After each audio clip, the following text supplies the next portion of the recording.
Hello everyone on YouTube. It's Living the Good Life with another garage sale and estate sale finds video. Before I get started, I'm going to add a little something to my videos from here on out, and that's shout outs to some other channels that I think that you might find interesting. And I'm going to go in alphabetical order, but this first time these first two individuals have given me multiple shout outs, and I want to return the favor first, and that is Bargain Barons. If you haven't seen their channel, they're a wonderful husband and wife team living up in Canada. They do live action, garage sale, estate sale finds videos, and you are going to love their content. They love antiques, jewelry, they collect uranium glass, old books, and so please check out their channel. You are really going to enjoy it. So next, let's talk about what I have found. It was time to go to the Thrift Clearance Center. Everything was $1. I got this Pyrex Spring Blossom, if I could talk right, bowl for $1. I got this FireKing swirl bowl for $1. I got the Springbok puzzle for $1 as well.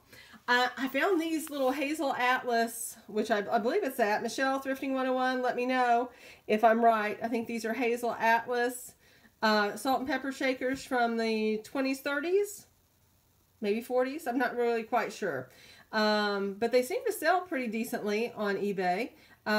These were filthy, just like the bowl. Oh my goodness. Somebody had donated the bowl and the grease that came with it, let me tell you. So I had to do some elbow grease to get these clean. These were 50 cents a piece, so $1 for the pair. I was looking for this, I saw this little Pyrex bowl, and I thought it's convenient to have these like this. I had gotten two before, but it was 25 cents if you bought four.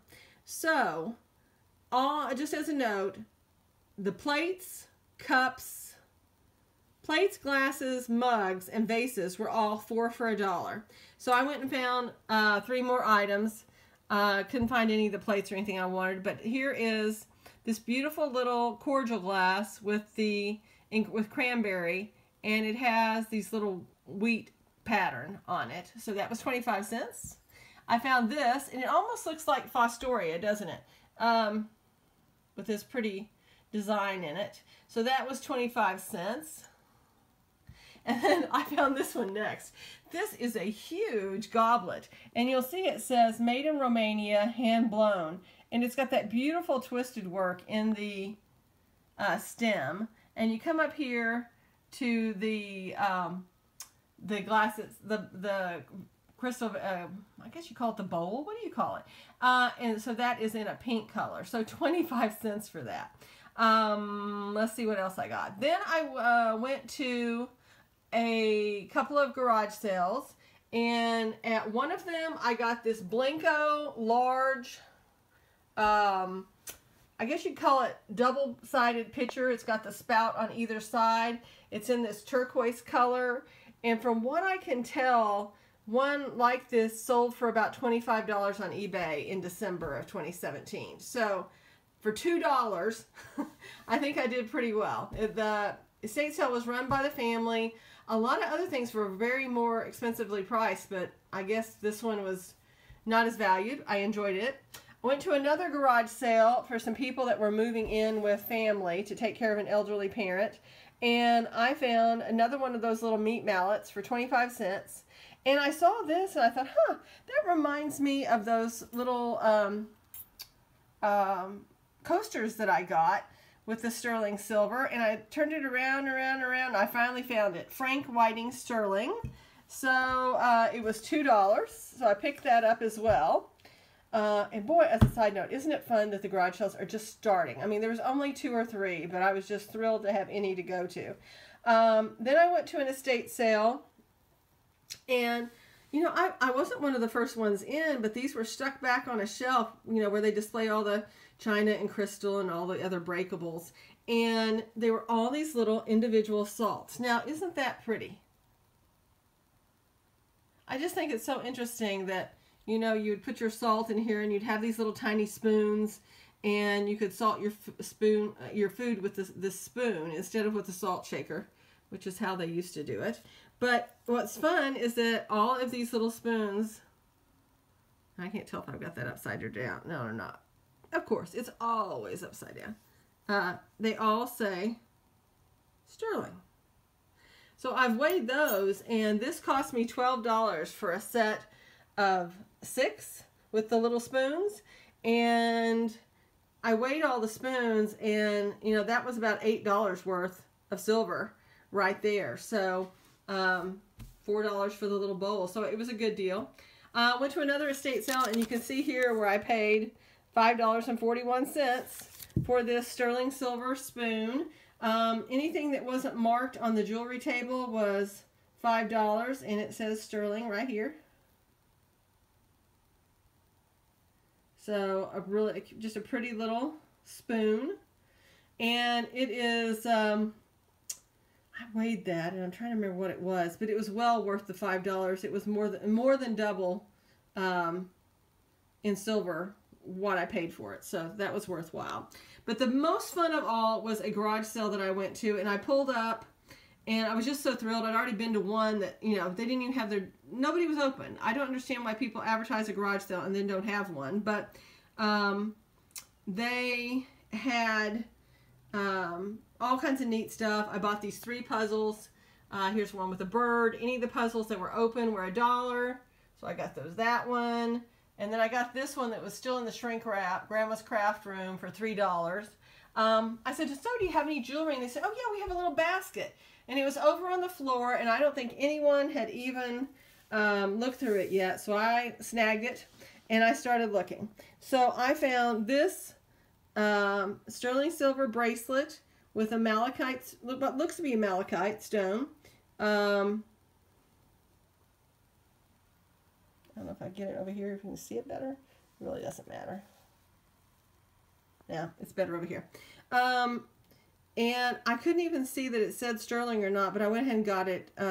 It was about $2, and it does say sterling right there above my knuckle.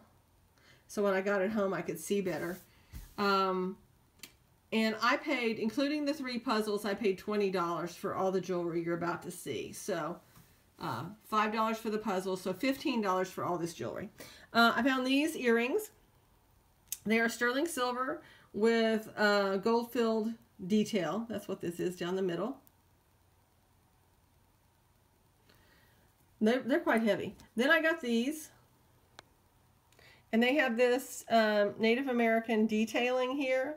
I think they might be Navajo. They are marked MB in capital letters side by side. I just don't think you're going to be able to see that, but MB, and I've started trying to do some research, but $1 for both pairs of earrings.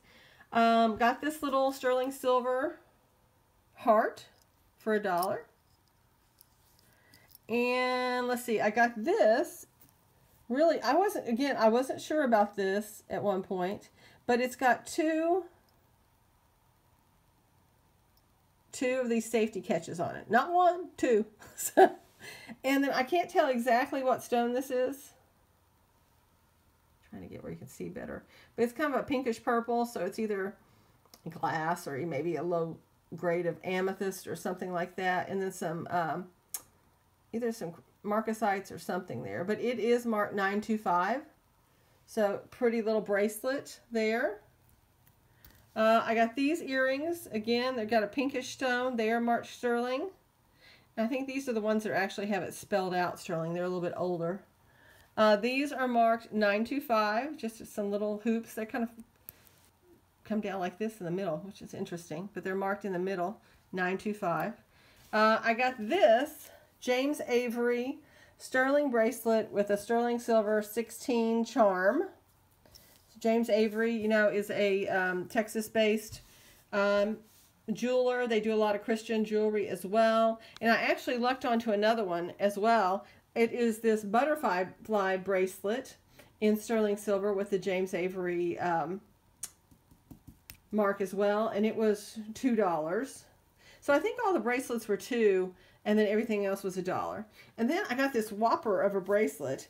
It has this type of a catch on it, but here it is. It is marked 925 on one of these right here. And it kind of reminded me of sterling, but look at the stone.